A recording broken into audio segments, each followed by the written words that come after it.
This is a Planet Vero production for Evergreen Media. And now it's time to put you on the spot with EGM. Hello and welcome to On the Spot with EGM. I'm Jesse Krisky, and you know, safety is very important to us. Safety is everything, and to keep us safe and to help us recover from when we're not feeling safe is the American Red Cross. And joining us today from the American Red Cross Palm Beach and Treasure Coast chapter, the Executive Director, Eric Roby. Hi, Eric. How are you? How are you doing? Doing well, doing well. And also joining us, the Disaster Program Manager of the American Red Cross Palm Beach and Treasure Coast chapter, Chalimar Gregory. Hi, Chalimar. How are you? Doing well, doing well. All right, very good. Now, Eric, you're the Executive Director of this chapter of the American Red Cross. I hear you just recently joined the Red Cross. Talk about what drew you to the Red Cross. Yes, I've joined the American Red Cross Palm Beach Treasure Coast chapter about 3 months ago. So getting up to speed right during the middle of hurricane season. So part of my new schedule is I say a prayer every morning. Please, no storms. Get me through this first season. But I came from a broadcasting career where I was a main news anchor for a local TV station for 2 decades that actually covers the same area that I'm now covering for the American Red Cross for Palm Beach and Treasure Coast. And after I left my broadcasting career, I went into a nonprofit career where I worked for another well-known nonprofit as a vice president of corporate partnerships and marketing. And I had always been a fan of the Red Cross and the mission. And I saw firsthand several times, especially with all the different storms that I've gone through over the past 20 years, seeing how the Red Cross was always there, not only for the shelters, but helping with the disaster relief afterwards, and really being that one organization that walks a family through and their time of need from the very beginning to the very end. So, when I had an opportunity to work for the Red Cross, I jumped at it. That's terrific. I love that. And it's so important. And we're all glad you did.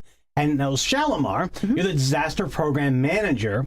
How long have you been with the Red Cross, and what's your role there, kind of? Yeah, so I have been in disaster management, emergency management for about 15 years now, and I just recently moved to Palm Beach Treasure Coast from Central Florida with the Red Cross. Okay.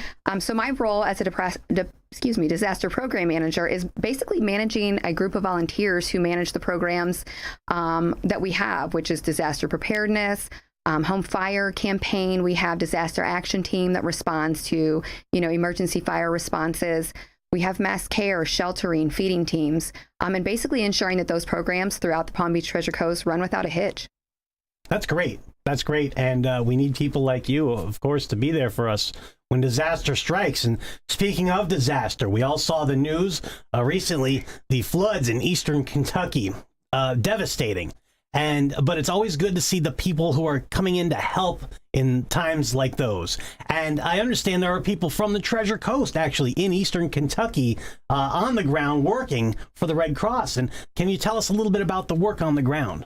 Absolutely. So we have people from the Treasure Coast, from our chapter right now, still helping the victims of those floods in Kentucky. And we do expect to have, several more weeks of having volunteers probably from our area.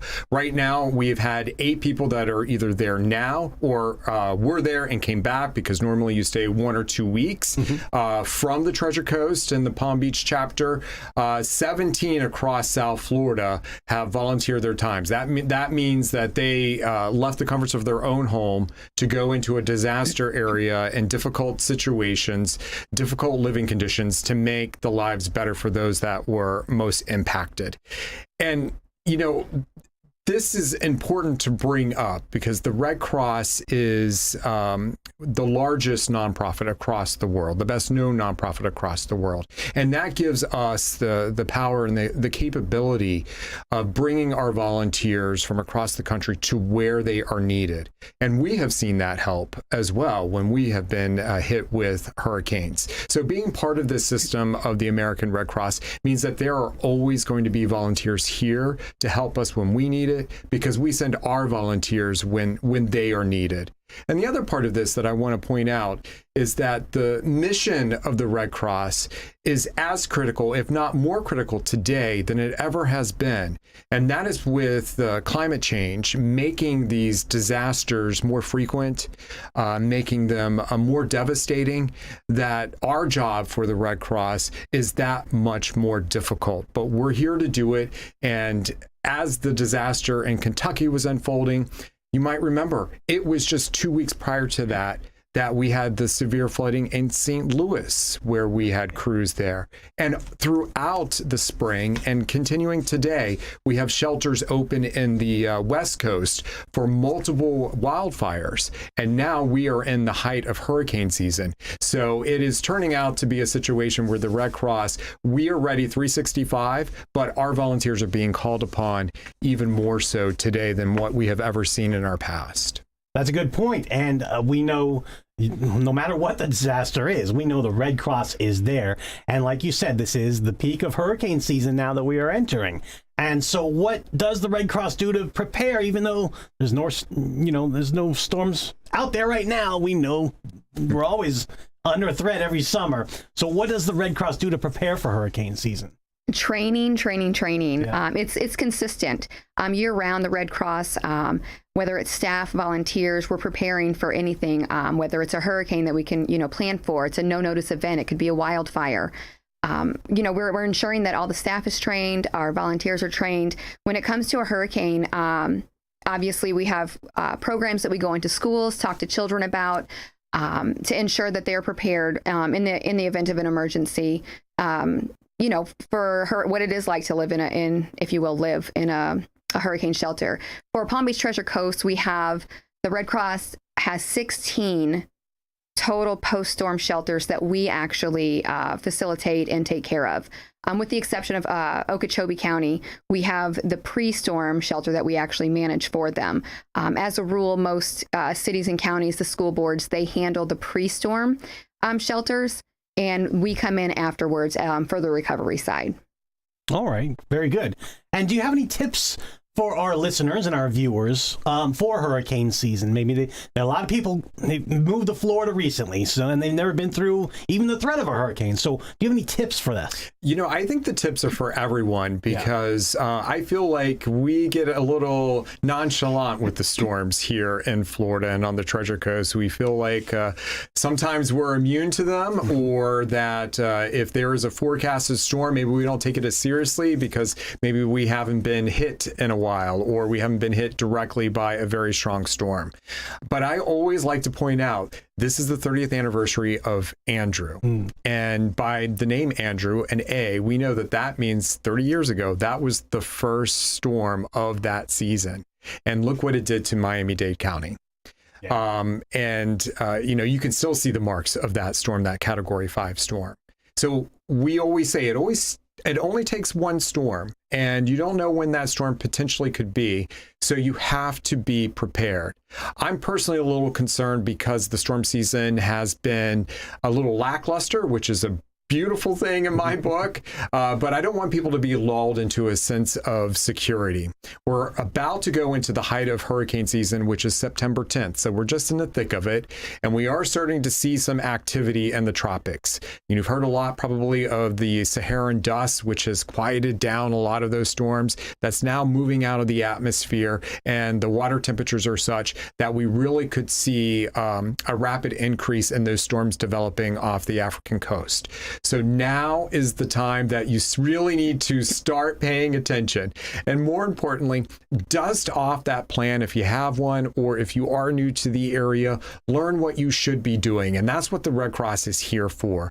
We have a lot of online tools that you can go to at redcross.org to help you prepare your family, figure out what you need. We also have amazing apps that will track the storms for you, send alerts to you. So if if you don't feel like watching all the bad news of the day, that you can actually be alerted by your phone through the Red Cross apps.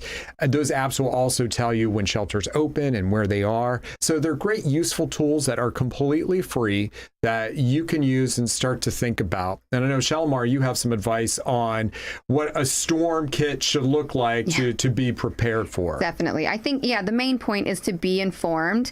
Ensure that you have, your clothing, but food is really, really important. People, assume when they go to a storm shelter, pre-storm, getting ready, that there's food. We cannot always guarantee that there is food. It could be a Cat 5 and take everything, the kitchen, the power out. So always have snacks. It could be, a certain specific diet that you want. And I think just ensuring that you have, your batteries, your flashlight, your phone chargers, battery packs, and again, most importantly, the food, non-perishable food to take with you. Well, those are good points. Those are good points. Yeah, go ahead. And I would also say it's very important if you have a disability or if you have a family member who has a disability, there are special shelters that you need to sign up for ahead of time.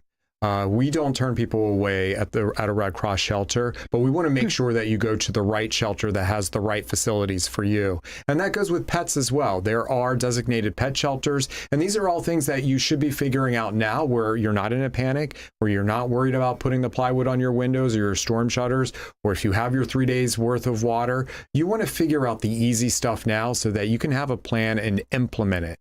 And the other thing I would say is, if your plan is to leave the area, think about that. Think about when you'll have to leave, because the past couple of storms, what we've seen is people, they get on the road, everyone else had the same idea, and it becomes a dangerous situation where the storm could be moving in, or the storm path moves and you're going to an area that is going to be directly impacted and your home isn't going to be. So really consider the time frame that if you are going to evacuate, when is the appropriate time? And is it really necessary for you to evacuate out of the area? Is there a safer place for you to go inside of the area that you'll be just as comfortable? Very good. All right. Don't get complacent. Make your plan now. And we know Red Cross is famous for coming in after the disaster and helping. And but there are disasters every day. And so what do you need? Or what are you looking for? Are you looking for volunteers? How can somebody help? Volunteers are needed more than anything. Obviously, donations help, but I think 90% of our workforce is based on volunteers and their time.